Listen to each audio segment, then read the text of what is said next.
Log on, tune in, find out. Another good idea from Cambridge.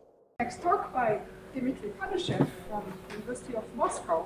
It will be on non-reductive Lie algebras and their representations with good invariant-theoretic properties. Okay, thank you. So first of all, I would like to thank. Okay, it's switched off. I'd like to thank the organizers for inviting me to this nice conference. And actually, I'm going to speak about some problems of invariant theory, and actually, I would like to invite the audience to the charming quote of invariant theory. And please hope that at least part of the audience will follow me in this enterprise. And usually, you know, that invariant theory deals with representations of reductive groups. And one of the main reasons, I think, is that a joint representation of the reductive group has a very good invariant-theoretic properties, as was demonstrated by Constant. And so, my goal is, message of my talk is to demonstrate there are natural procedures, methods to constructing a lot of non-reductive Lie algebras with similar good invariant-theoretic properties. And one of motivations for speaking at this conference, that actually the main procedure will be the contraction of Lie algebras. And the contraction is an algebraic Lie structure with an origin in physics, because it was first appeared in the work of physicists in 1933 in the work of Nienu and Wigner. They first considered contractions of Lie groups and Lie algebras, and so this is really fits in the subject of this conference. So just as a warm-up, to give an idea what's happening, I just give you two simple procedures how to construct Lie algebras non-reductive with good invariant-theoretic properties. So let's take the G reductive Lie algebra. Maybe I just take the K will be ground field. Algebraically closed characteristic 0. So take any finite dimensional representation of G, and then we can form the semi-direct product G V, non-reductive Lie algebra with V is abelian ideal. And the claim is that this algebra is a good algebra from the point of view of the joint representation. Let me just say, let's take invariance, use this notation, invariance of the joint representation of this algebra is polynomial algebra. This algebra of this is polynomial. And moreover, there is a precise procedure how to construct generators. I will take later. And moreover, we have this. Yes, G is reductive. Yes, G is reductive. And V is any finite dimensional representation, no restrictions on V. And the point is that when you can iterate this procedure, you can consider this semi-direct product. So consider this semi-direct product with the joint representation, this algebra itself, so this messy stuff. This is again good algebra, this algebra of invariant-Sergate polynomial. And we can iterate this and repeat this procedure again, and as many times as you want.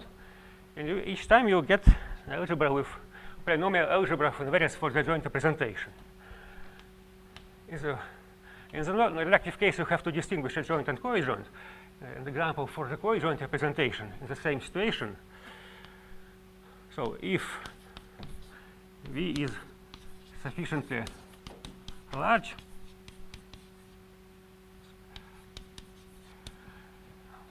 then the invariance for the co-joint representation and notation is just isomorphic to the symmetric invariance and symmetric algebra. Of course, G is capital is a corresponding reductive group. So sufficient lines means that the generic stabilizer for this representation is trivial. Generic stabilizer, but any sufficient large representation will work. But this is not polynomial. no, of course it's I lost track of what's the No. I mean, just of course you can. Sometimes you can find V sufficiently large, and V is still polynomial. And V, of course, it's not polynomial for. For joint representation, it's always polynomial. Oh, for conjoint representation is a more subtle point. It's you have to require more and more difficult problems. Task to with invariance. I mean, at least sometimes you can obtain here this polynomial algebra. A lot of examples of suitable V. I mean, I want to say that here there's a good description is available. Okay, in this situation is sufficiently large V. So now I'm going to speak about general procedure of constructions, which has some general procedures for constructing Lie algebras with good properties. So main application will concern the contractions of semi-simple algebras, but I will try to stick to this general situation as long as possible. So I will start with just Q. It will be an algebraic Lie algebra.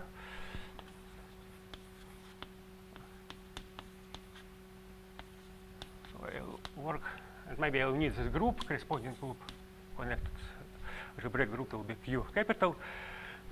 And okay. So let me just remind what is contraction is. What is contraction? If we have just variety of Lie algebras of dimension n over field K is a fine variety, so just something containing a variety of structure constants sitting in the linear space of dimension n cube. What variety of structure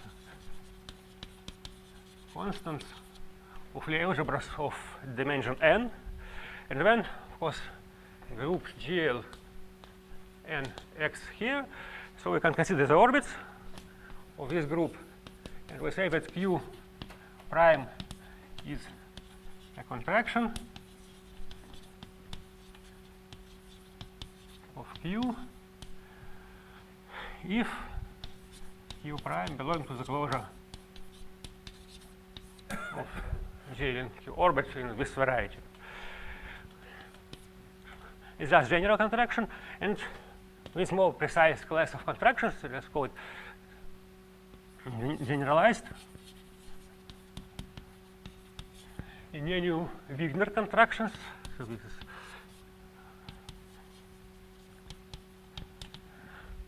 so we have just polynomial mapping C from the multiplicative group. No, GLN, that's just not the group homomorphism, just polynomial mapping. And then we can just form an Lie algebra. And, on the vector space Q, given algebra Q, we can define the new multiplication X of Y, depending on T, which is just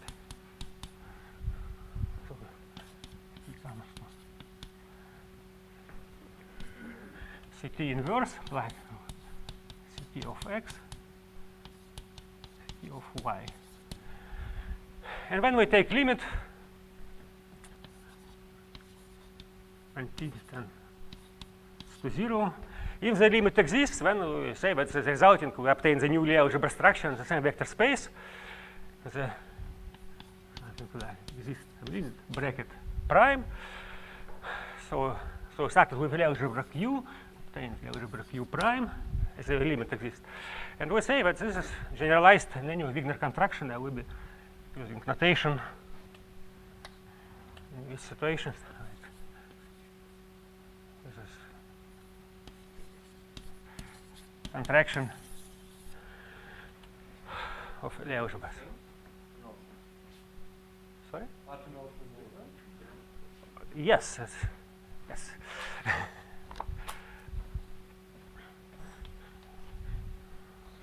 Seems precisely different. Yeah. And just as a discussion with physicists about whether they're different or not, but it seems they are different. But I'm not going to speak about this. So the first example, just what did in Wigner. So if you have Q and you have a subalgebra H, then you can just decompose Q as plus m, just complementary vector space, not the H table. When we defined of T of H plus M as H plus Tm, and when you see it will work, and we obtain contraction will be just semi-direct product of this form. Okay. So actually my goal is to describe a certain class of contractions which often preserves good invariant-theoretic properties. First of all, I mean invariance of the adjoint and co-adjoint representation. I would like to have algebras with polynomial algebras for adjoint or co-adjoint representation. So let me just see the topic. What is periodic contraction? So we have theta an automorphism of Q of or K. So it's another K, not the field. This is supposed to be different fonts. Okay, that's order K. And then when we decompose Q is a sum of eigenspaces, Q is Q0 plus Q1 plus Q K minus 1 eigenspaces. So we have maybe choose zeta is a primitive root of unity, and when Qi is eigenspace corresponding to eigenvalue zeta to I.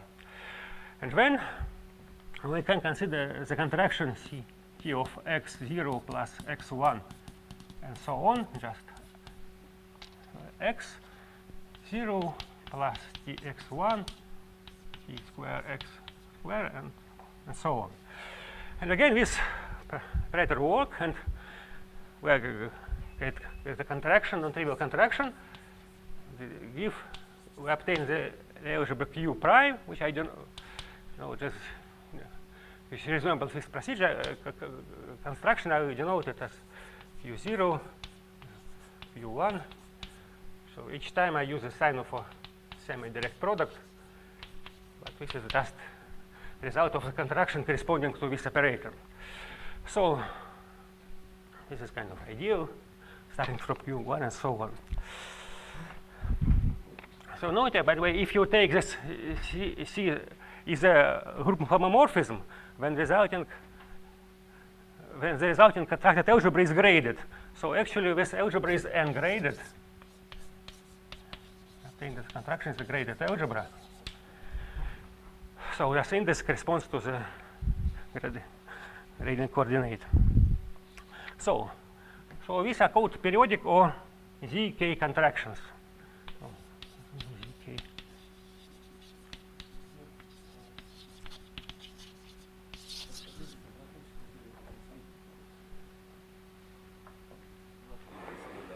Okay, no, but I have to use some. You can remember for the duration of this talk with this notation for this contraction. But it does you do obtain the same direct product if k equal to 1. If k equal 2. Sorry, just understand, it's the grading. So in the original algebra Q, are you introducing a grading and then take filtration and taking the graded algebra? Is that Yeah, in the original algebra we have periodic grading, just ZK grading, because it's periodic automorphism. So but could you take a filtration in the original algebra and recognize this as the graded? No, that's what he's doing, but could you do that? No, yes. What happens here, I say, in the original algebra, if you, in the original algebra we have multiplication, you have Qi bracket Qj is contains Qi plus j mod k is a multiplication, and when in the resulting algebra you in the Q. In the Q prime, you have just the same grading as Q I plus j without condition mod k. So if just I plus j bigger than k minus 1, you proclaim to be 0. So in the Q. So it's 0 if I plus j bigger than k. So just But if wasn't k, then you keep the same bracket. yes, but yes, for never. If I plus j at most k, the bracket is the same. That's true. Okay, and you may notice that actually it's too strong condition to have a periodic grading.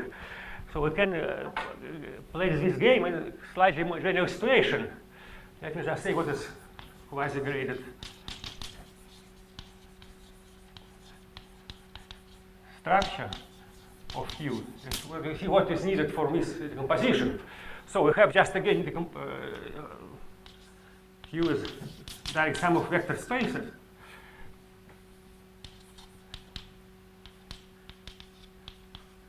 As above. And we require that the condition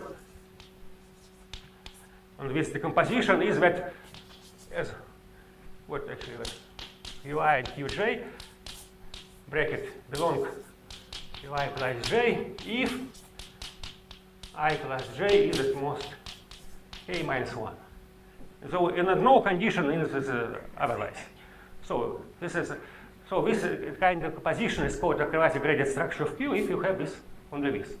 And then you can see that you just can repeat apply this operator, and then you obtain just contraction exists, and you obtain non-trivial contraction of this algebra. So is so no condition if a plus j is bigger than k. And so the main point is how to obtain an interesting example of quasi-graded structures, because actually I know one construction and I'm going to explain it and use it later. How to obtain quasi-graded structure which does not correspond to periodic automorphism. So we start. So we start in the blackboard. We start with theta. This is we have Q, theta, and k. So theta automorphism for the k. So we have a periodic grading, and when we are using this, I define a quasi-graded structure for a bigger algebra. Namely, we take the direct sum Q plus Q0, direct sum of algebras, and I define this quasi-graded structure with direct sum. Maybe I say this is a quasi-graded structure of order k. Yes, this way. And here we will define quasi-graded structure of order k plus 1. Okay. What is it? So we have, let's call it h. Okay, h0, we have defined space h0 up to hk. So h0 will be diagonally embedded q0 into this sum. So here q0, and then hi is qi, which is sitting in the first summand, or a is at I 1 k minus 1, and we have to define h k with the last term, and h k will be q0, which is sitting in the first summand in q. Here in first time we have diagonally embedded, then you have, and you can easily check that we obtain a quasi-graded structure of order k. And so we can apply this contraction procedure, obtain a new algebra which has one more pieces in this resulting z gradient, and this algebra will be actually h will be can be contracted to the algebra. So in the first place we have q and q1, and so q minus 1, and again q0. So we obtain this the graded algebra. So this is the grade 0, 1, 2, k minus 1, k. And the last point again find this It's important to understand this Q0 is just a subalgebra which is initially sitting diagonally embedded in this two summats. So this is in this example of contraction. And now you may notice we can actually define this, if you have this data Q, theta, and K, you can define as arbitrarily big algebra. You just have many blocks of this form and cut it not at 0, but at any point. You can define the algebra of this form. Okay, that is this block of this form. This is just one full block. When you can put as many full blocks as you want, and then in the very last block you can set Q and cut it at the level I. It's well-defined Z-graded algebra. So the brackets is whenever it's defined, it's inside of this object. You can this usual bracket. If it's the sum of indices is bigger than the maximum, you'll get 0. So it's the algebra, and actually the claim is that we obtain these algebras are contractions. A contraction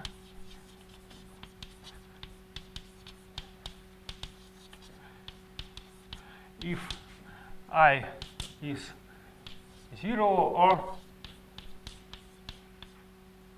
K minus 1.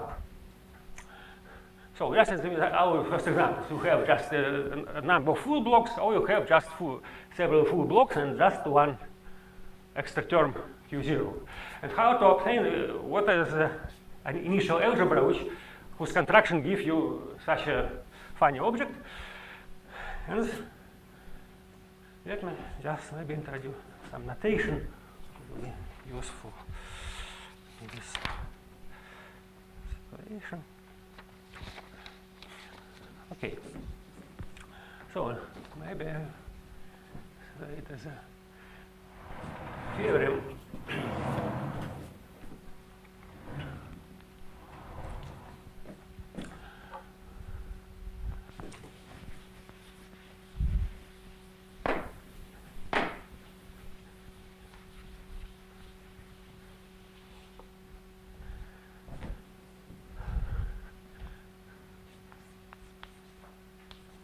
So we have, let's take this algebra n Q, which is just sum of n copies of Q n times. And when I have theta and K, the claim is for any n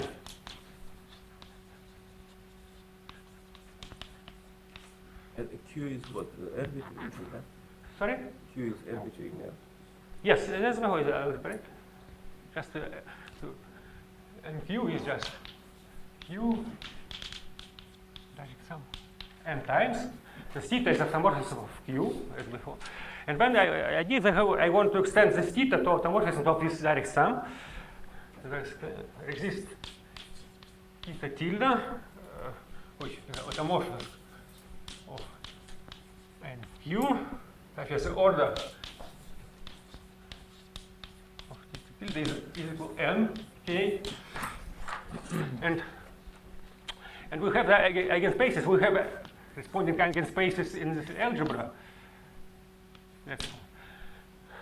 So we have J is this because algebra. We have corresponding eigenspaces, and the claim is that the eigenspaces corresponding to J is isomorphic to the corresponding eigenspaces G bar and Q, where G bar belongs to Z. Okay, and of course it is just a G, and those G bar is just usual factorization. So this is just a repetition. And actually, maybe I forgot to mention about the notation. What's this? Okay, I will be. This algebra will be used as a contraction. Will be used as a contraction corresponding to T of Q. Okay, this is notation. And in this situation, Okay, and we have a quasi-graded structure. Okay, for the K, let's call it use gamma, and the corresponding contraction will be denoted as gamma of H, for instance. If we have quasi-graded structure, contraction defined by the quasi-graded structure.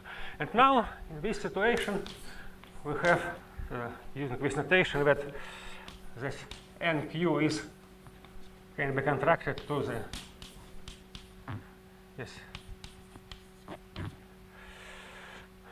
algebra, which is just n full blocks as above of this form. And if you have nq plus 1 copy of q0, and again using theta tilde, we define the quasi-graded structure as an example, we can contract it into the gamma of theta tilde and q0, which is will be n blocks and 1 q0 at the very end, as I said. So, of course, it's quite easy, and the only problem is how to define this theta tilde new automorphism, and this can be done quite simple way, and everything else is just an exercise.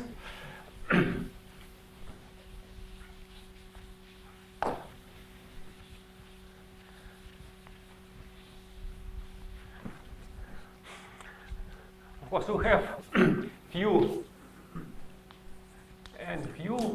We have a direct sum of n copies of Qi.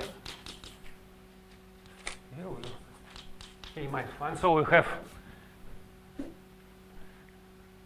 So I define n Qi, just Qi direct sum plus Qi n times.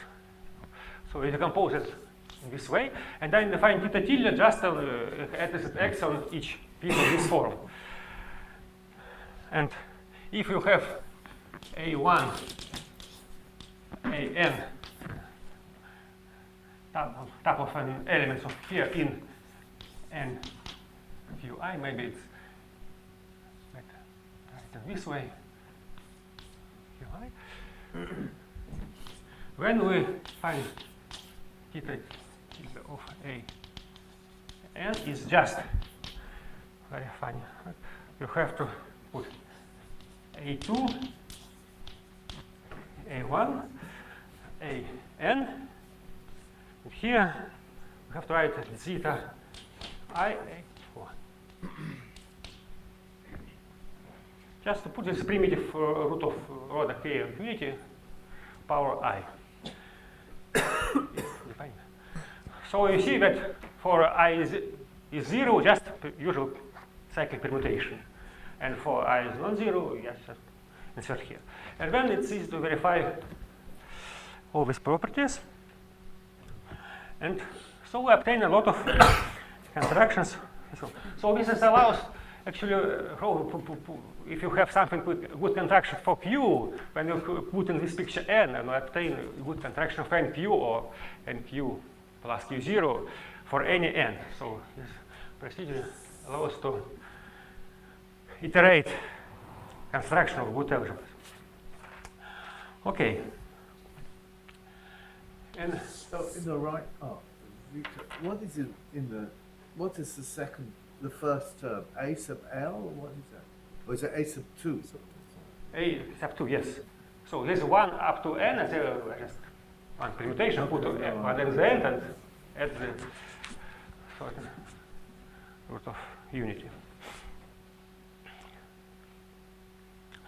And the advantage of this construction, that sometimes these algebras corresponding to I 0, k minus 1 occurs also as algebras, certain fixed points of algebras. Let me put it in this context.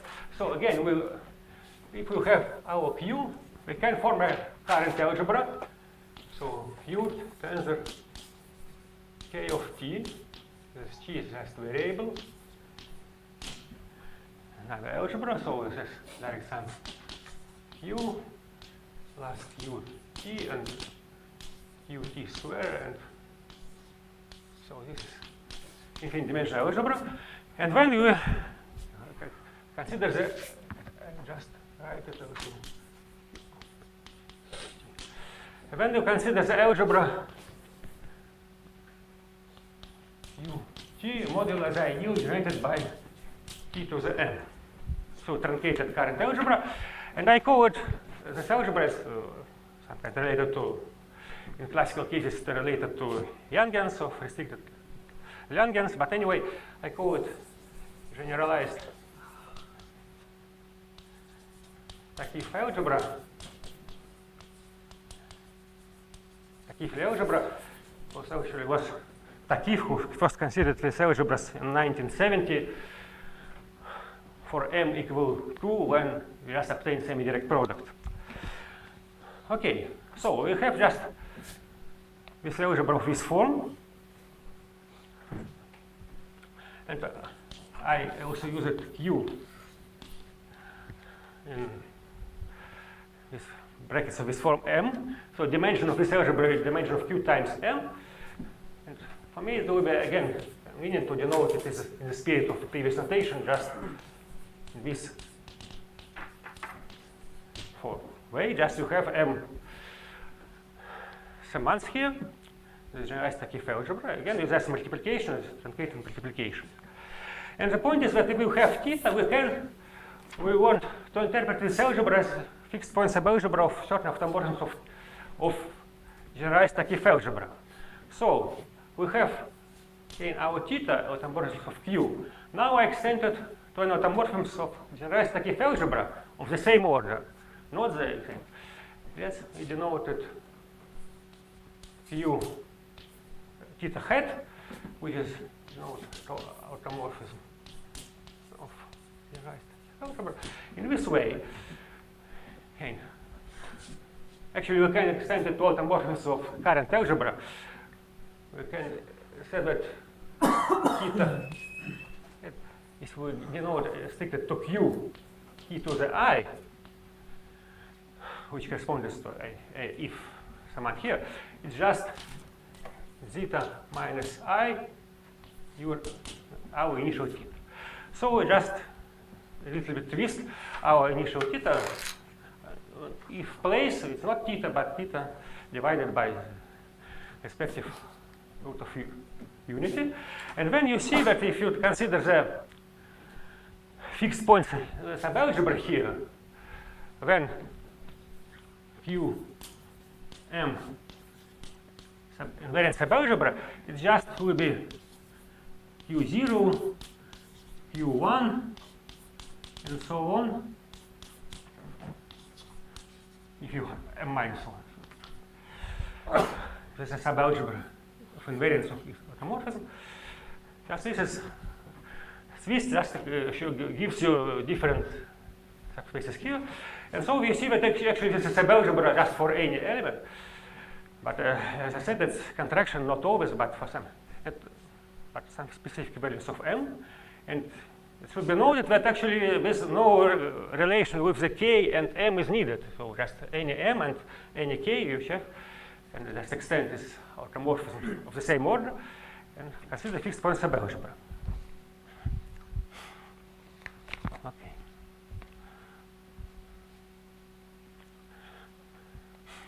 Now, what we see? Point is that in this situation, when you have an automorphism in fixed point subalgebra, as usual, you obtain not only the joint representation of this algebra, but also, if you have consider just other eigenspaces of theta hat, you obtain the different other interesting representation of fixed point subalgebra. And what I want to say that sometimes among these eigenspaces of this theta hat, you can find co-adjoint representation. Of course, the zero algebra itself is a joint representation, but sometimes you can find among them a co-adjoint representation. But let me explain when does it happen. And when we go to invariance. Okay. Now I consider situation when we just go coming closer and closer to a semi-simple case. Now we assume that Q is quadratic algebra. Sometimes it's called metric, it's called metric and talk of Romanian. This means that the vector space Q has a invariant non-degenerate symmetric bilinear form. So we have this bilinear form denoted by B, symmetric, gives isomorphism Q and Q star. And we assume also so B is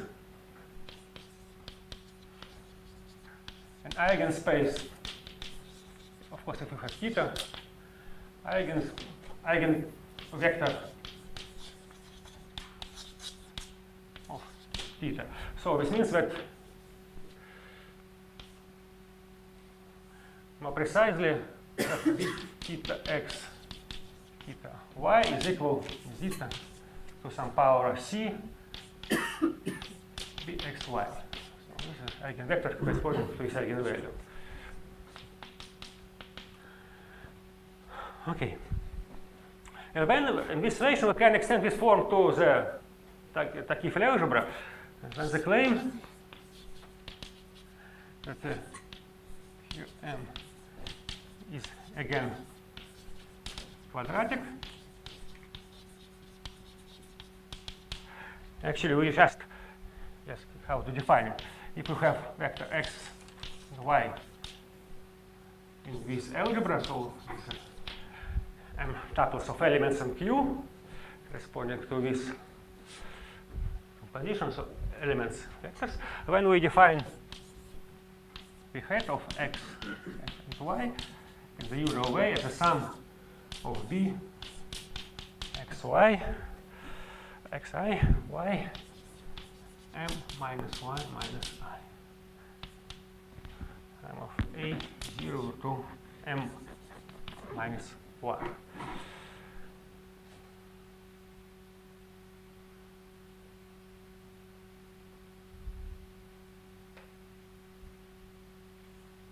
Oh, okay, m minus. So it's quadratic algebra, and the eigenvalue, easily seen that eigenvalue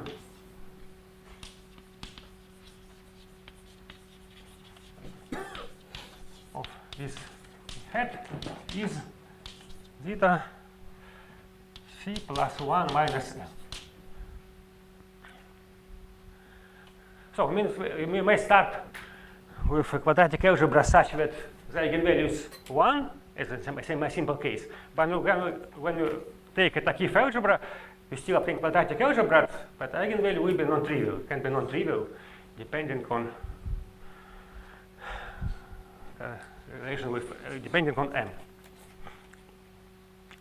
So, and from this we obtain lemma.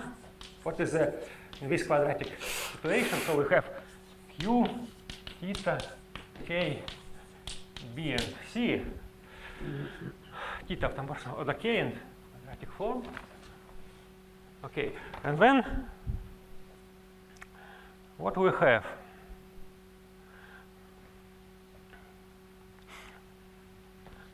First, if m equal nk, when this is the case with contraction, when we have the subalgebra of invariance of theta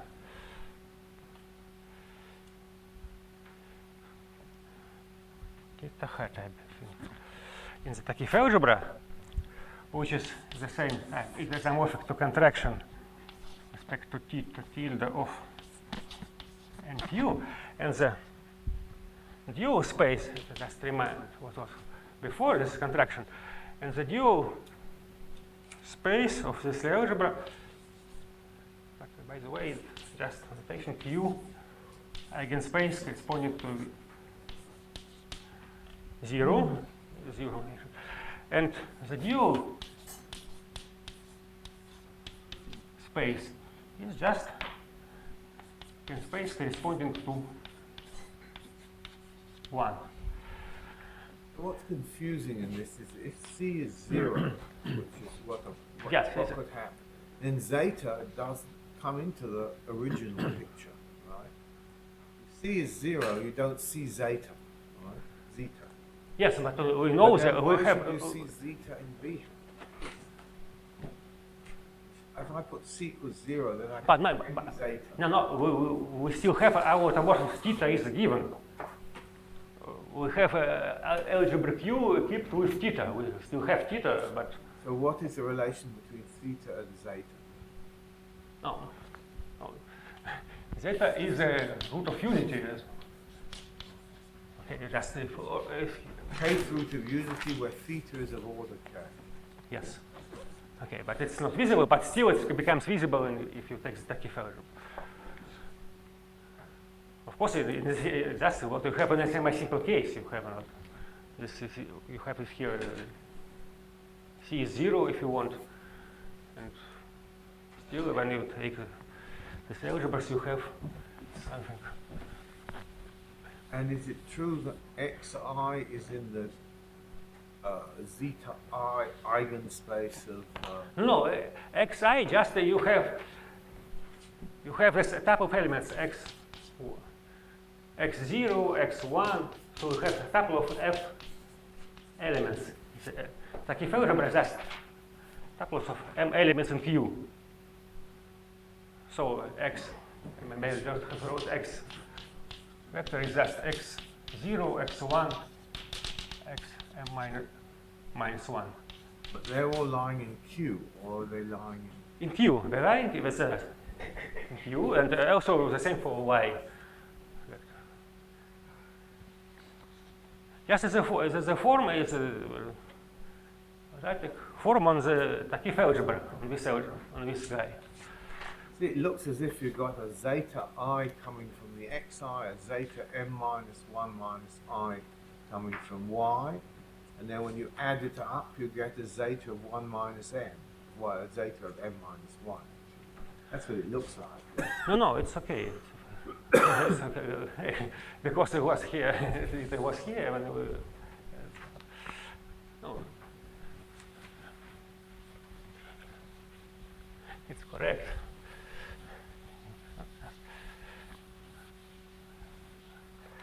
And now, in the second just case, say that in this lemma, if m is equal n k plus 1, then this fixed point subalgebra we have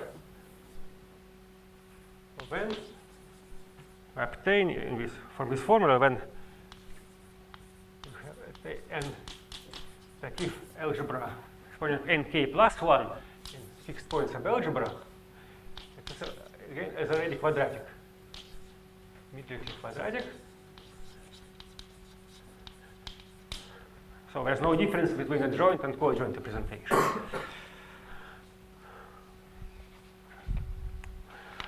So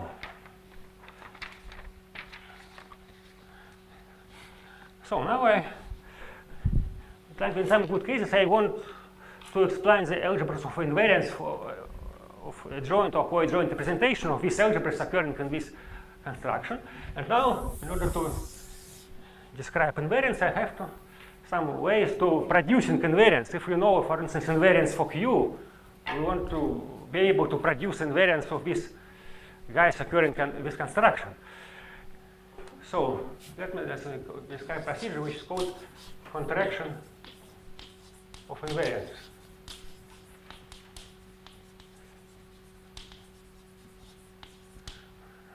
So we have just again as Q.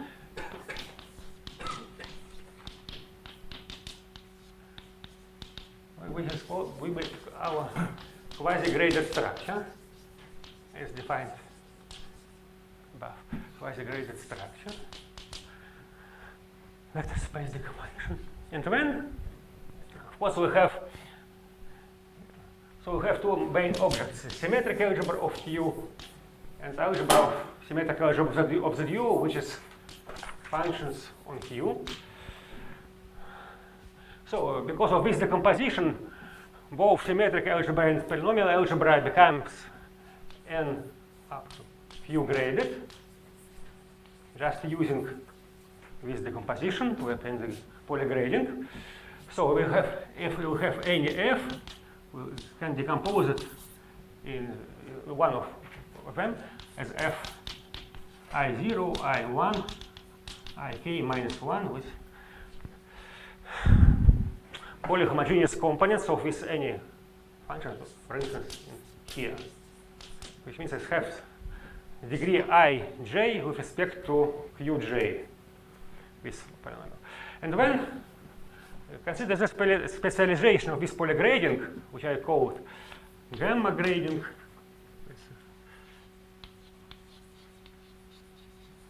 Of this f, find that its degree, gamma degree of this guy, I0, I1, ik minus 1,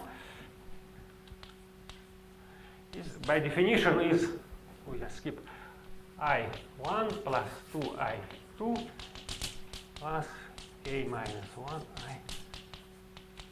k minus 1. Of course, you can write as the very first step 0I0, which is so. This is that specialization that we obtain from this nk grading to obtain this n grading. And now, usually, if you start from when I write the degree without gamma, this means that's usually degree, full degree of polynomials. And when we have given f, you can consider two guys. F upper dot, this is the element of maximal gamma degree, some amount of maximal gamma degree in this decomposition. It's better to start with just from homogeneous in the usual sense f, and then consider component of maximal gamma degree, and also f dot, lower dot as a minimal component of minimal gamma degree. And now the claim is the following. Actually, the contraction of this gives us invariance of the joint or the coadjoint representation of the gamma contraction, of the corresponding contraction. So that's the notation. So that we have, because we have a quasi-graded structure, we have a contraction of Q, so this contraction of Q, maybe it's Q, right? And the next lemma says that if we start at f, the symmetric invariant of Q, invariant, when f upper dot belongs to invariance, so it's the invariance of coadjoint representation. Let me just to avoid this big notation. Invariance I used already. Invariance of okay, I can write SQ prime Q prime or this Q prime. And similarly, if you have f with polynomial invariance functions, then f lower dot is invariant of the adjoint representation of contracted Lie algebra. No, this lemma is quite simple. You have just to see what happens, what survives in your bracket in the Lie algebra. You see that if you see that that's because everything, for instance, for in this case, you have to take the Poisson bracket f with any element of the basis of Q and use the relation with two brackets in the Q and the contracted algebra, and something, some product just vanish. Easy to see that this is true. Okay.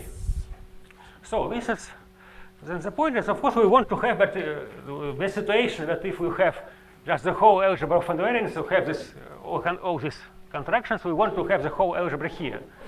Fortunately, that's not always the case. But anyway, we have, if we just take the set of all functions of f upper dot, we obtain subalgebra in S Q, which is called L upper dot of S Q, and similarly, L lower dot is contained here. All functions of this form.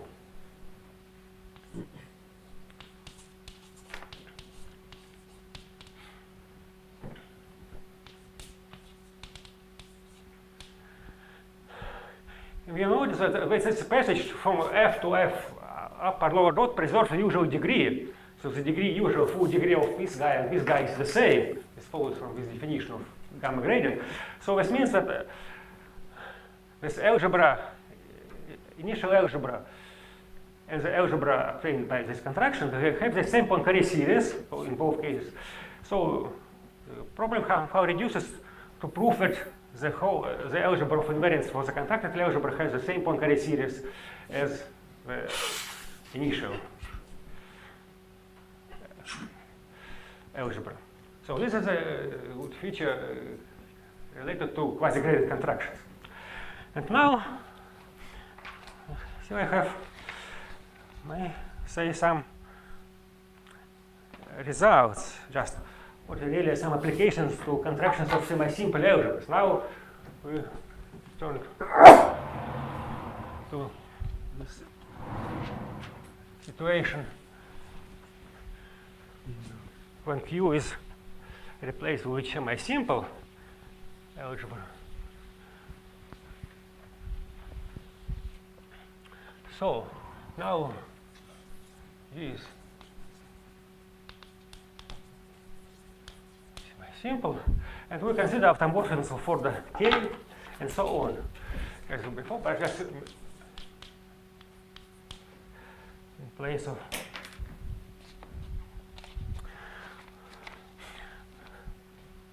so two theorems, one theorem for a joint representation, another for a joint case. Okay, so that's notation. So we have G is G0 plus G1, Gk minus 1. Now it's semi-simple. And also in G we have O, the orbit of regular nilpotent element. O upper reg is orbits of regular nilpotent elements. So suppose this orbit has no length intersection with G0. When everything is okay in a sense, we have, namely, this algebra, we have what to do. We have consider the algebra of invariance of functions on n copies of G, take this corresponding invariance, and when we apply this functor L lower dot, it means what we extend theta as a theta tilde to n copies of G, that have this quasi-graded structure on this sum, and when the function means that is equal, actually equal invariance of corresponding contraction.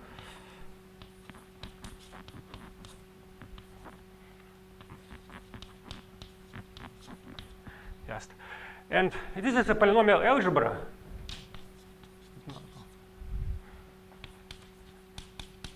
This polynomial algebra of Krull dimension, of course, usually n rank G, of course, as expected because it was the initial. And similarly, the same is the business. We can add this here, n G plus G0. one more semantics, it's possible to perform this business with contractions. Again, the same equal invariance of, now it will be an already quasi-graded contraction, gamma of tilde n g plus g0. And the same conclusion generation. So this is a polynomial algebra. Of course, but this dimension is n rank g plus rank g0.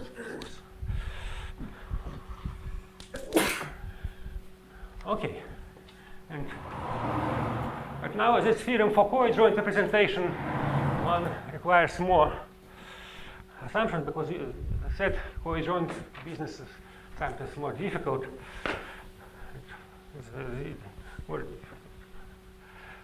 One requires more assumptions, but one of them will be the same. So next theorem it says that assume that now we condition that suppose G1 has no empty intersection with regular nilpotent orbit. Again, semi-simple or regular nilpotent? This is the orbit of regular nilpotent element. And was the other one nilpotent? It should also be Yeah. non-reductive. Yes. Well, in both cases, you consider the intersection orbit of regular nilpotent orbit with, but for a joint case, we intersection with G1, G0, and now with G1. It's the reason because if you see the Lie algebra itself starts with first segment G0. Of course, it's the very first term in this gradings.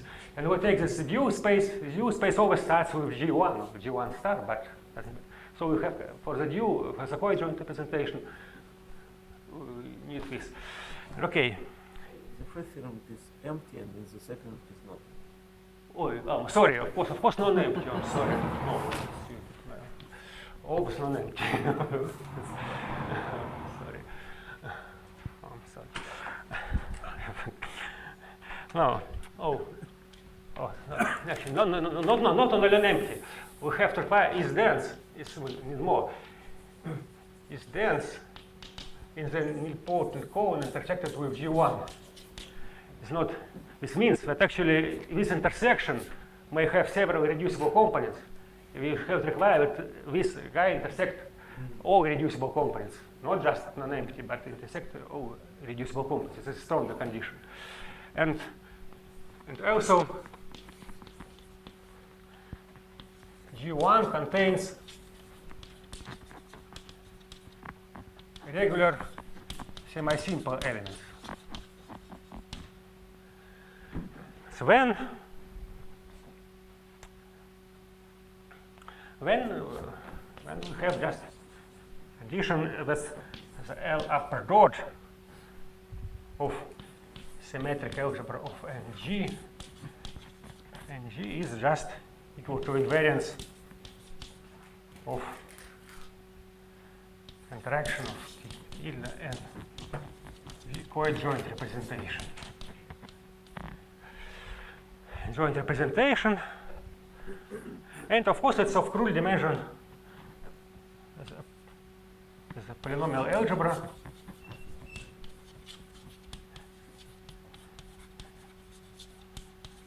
Krull dimension n rank G.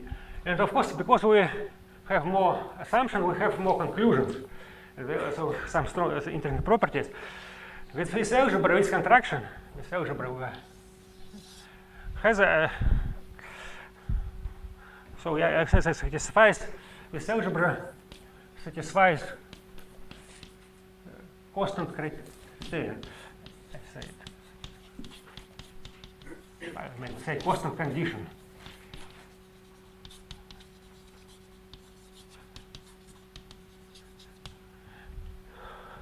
And with one more property, this means this following. What is a constant condition? What is so?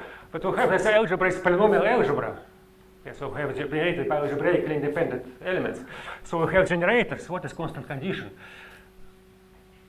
So let's call this algebra generated by F1, F whatever, Fm, where m is n times rank.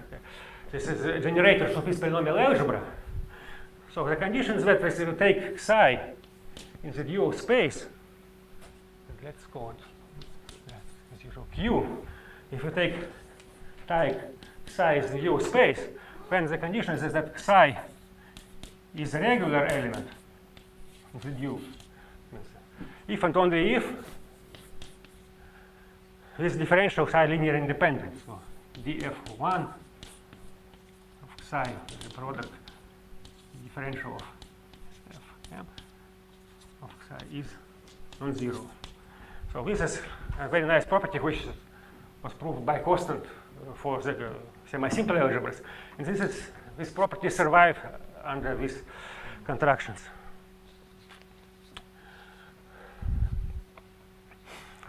Okay. So this, by the way, what I want to say that all these theorems looks very similar, but the method of proofs are different.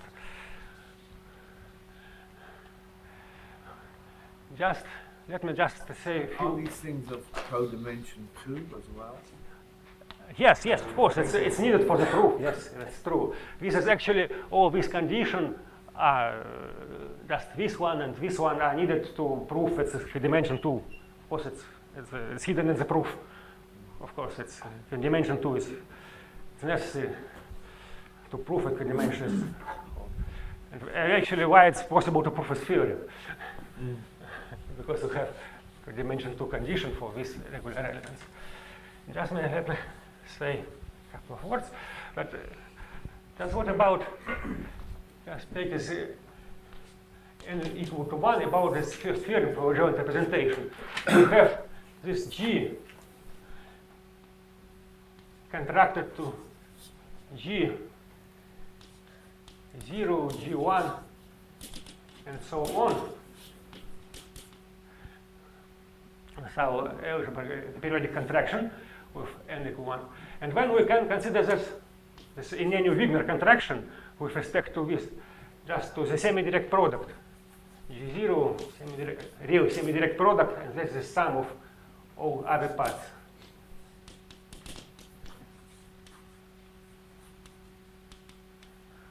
So this is also can be regarded as a just contraction.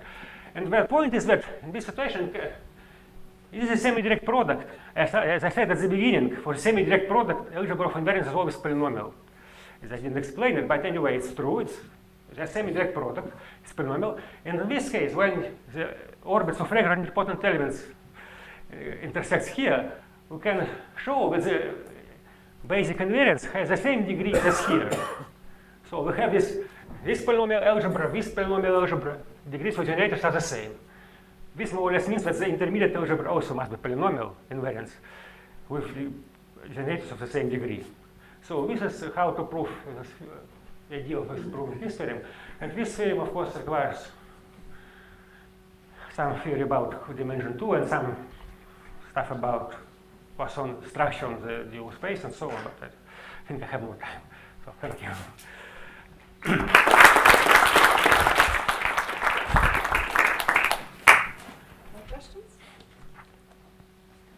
How do you prove that for semi-direct product, derivative invariance is always polynomial? How to prove for semi-direct product? Yeah. Oh, I think you can just describe this invariance. If you have this semi-direct product, if you have invariance. Actually, invariance consists of two parts. First, if you have invariant functions here, first of all, you have here inside the invariance of reductive group, which is polynomial. So this you take just these generators as an dependent. And for the second part, you have to consider the equivalent model of covariance. You have to consider morphisms, invariant morphism from G to V. It's constant proof is that the free model of invariance. Basic model of covariance is free model. You have generators of this model. If this generator gives rise to a function here, which turns out to be invariant, And the claim is that you have generators here in the invariance coming from the basis of this model of covariance. And then you can prove that it's generated everything using kind of illusory lemma. Lemma illusory.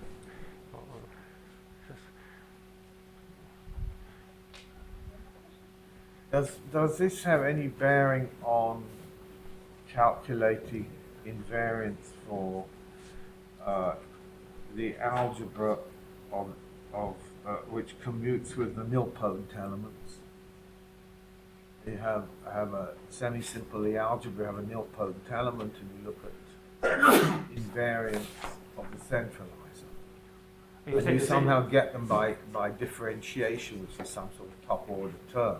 You mean that it takes a centralizer as a algebra, which is just centralizer of nilpotent element? Yes.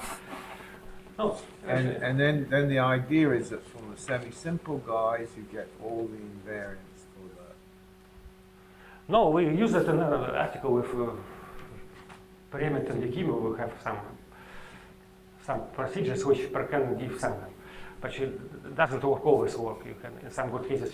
But does this give any new insight into why it should work sometimes and why it doesn't work always? No, actually, Is there any geometric condition that? no, maybe.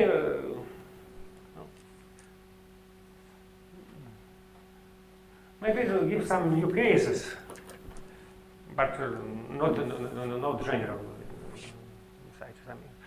But then I forgot to mention in the time that all these algebras of these Fanny algebras, many of them occurs as centralizer of certain important elements related to classical dual pairs, and these algebras can be realized as certain centralizers of important elements.